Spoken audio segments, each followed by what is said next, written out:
நாம் பரிமாறும் பொழுது சிறிதளவு குங்குமப்பூ சேர்த்தோம் என்றால் கடைகளில் கிடைக்கும் பாதாம் கீர் போலவே மிக அருமையாக இருக்கும். ஃப்ரெண்ட்ஸ், நம் சுவையான கேரட் கீர் செய்வதற்கு 4 கேரட், 1/4 கப் முந்திரி பருப்பை குக்கரில் வேக வைத்து எடுத்து விடலாம்.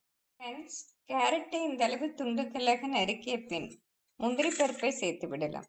நம் கேரட் முந்திரி பருப்பு மூழ்கும் அளவு தண்ணீர் சேர்த்து 2 விசில் வைத்து எடுத்து விடலாம். 2 விசில் வைத்தாலே நன்றாக வெந்து வந்துவிடும். ஃப்ரெண்ட்ஸ், கேரட் முந்திரி பருப்பு நன்றாக வெந்து வந்துவிட்டது. நன்றாக ஆறவும் மிக்சி ஜாரில் சேர்த்து அரைத்து விடலாம். நாம் கேரட் கீர் செய்வதற்கு கடாயில் 1/2 லிட்டர் பாலை சேர்த்து நன்றாக கொதிக்க வைத்து விடலாம். ஃப்ரெண்ட்ஸ், பால் நன்றாக கொதித்து வரவும் 1/2 கப் ஜீனி சேர்த்து விடலாம். கேரட் முந்திரி பருப்பு இந்த அளவு நன்றாக ஆறவும் மிக்சி ஜாரில் சேர்த்து அரைத்து எடுத்து விடலாம். நாம் தண்ணீருடனே சேர்த்து அரைத்து விடலாம். ஃப்ரெண்ட்ஸ், கேரட் முந்திரி பருப்பை இந்த அளவு ஃபைன் பேஸ்டாக அரைத்து எடுத்து விடலாம். ஃப்ரெண்ட்ஸ், பால் இந்த அளவு நன்றாக கொதித்து வரவும் 1/2 கப் ஜீனியை சேர்த்து விடலாம்.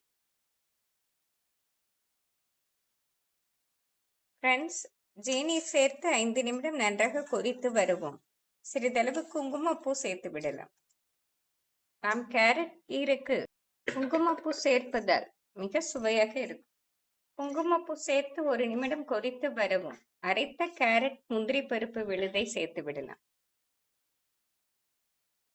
நாம் மீடியம் ஃப்ளேமில் வைத்து அரைத்த விழுதை சேர்த்து விடலாம்.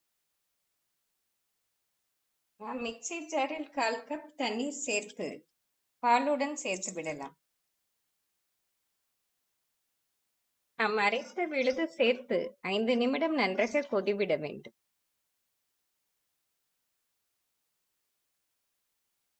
இந்த அளவு கொதித்து வரும் பொழுது 1/2 ஸ்பூன் ஏலக்காய் தூள் சேர்த்து விடலாம். ஏலக்காய் தூள் சேர்த்து நன்றாக கொதி வரவும் மீடியம் ஃப்ளேமில் 2 நிமிடம் வைத்து விடலாம். ஃப்ரெண்ட்ஸ், இந்த சுவையான கேரட் கீருக்கு நாம் ஃபுட் கலர் எதுவும் சேர்க்க தேவையில்லை. கேரட் குங்குமப்பூ கலரே மிக அருமையாக இருக்கும். ஃப்ரெண்ட்ஸ், கேரட் கீர் இந்த அளவு பதமாக இருந்தால் சரியாக வரும். நாம் அடுப்பிலிருந்து இறக்கி விடலாம். நன்றாக ஆறவும் நாம் ஃப்ரிட்ஜில் வைத்து சர்வ் செய்தோம் என்றால் மிக சுவையாக இருக்கும். சூடாக குடித்தாலும் மிக சுவையாக இருக்கும். ஃப்ரெண்ட்ஸ், நம்மிடம் பச்சை கற்பூரம் இருந்தால் மிக குறைவாக கடைசியாக சேர்த்து விடலாம். ஃப்ரெண்ட்ஸ், நம் கேரட் கீரை பரிமாறும் பொழுது மேலே நட்ஸுகள் குங்குமப்பூ தூவி பரிமாறி விடலாம். நம் வீட்டிற்கு கெஸ்ட் வந்தால் 10 நிமிடத்தில் இதை செய்து கொடுத்து விடலாம். மேலே நட்ஸ்கள் தூவி கொடுத்தோம் என்றால் குழந்தைகள் விரும்பி சாப்பிடுவார்கள். நாம் பரிமாறும் பொழுது சிறிதளவு குங்குமப்பூ சேர்த்தோம் என்றால் கடைகளில் கிடைக்கும் பாதாம் கீர் போலவே மிக அருமையாக இருக்கும். ஃப்ரெண்ட்ஸ், நாம் கேரட் முந்திரி பருப்பு பால் சேர்த்து செய்வதால் குழந்தைகளுக்கு ஹெல்த்தியாக இருப்பதுடன் பெரியவர்களுக்கும் மிகவும் பிடித்த மாதிரி இருக்கும். ஃப்ரிட்ஜில் 1 மணி நேரம் வைத்து குடித்தோம் என்றால் மிக அருமையாக இருக்கும். ஃப்ரெண்ட்ஸ், அனைவருக்கும் பிடித்த இந்த சுவையான கேரட் கீரை செய்து பார்த்து எப்படி இருக்கிறது என்று கூறுங்கள். Thank you friends.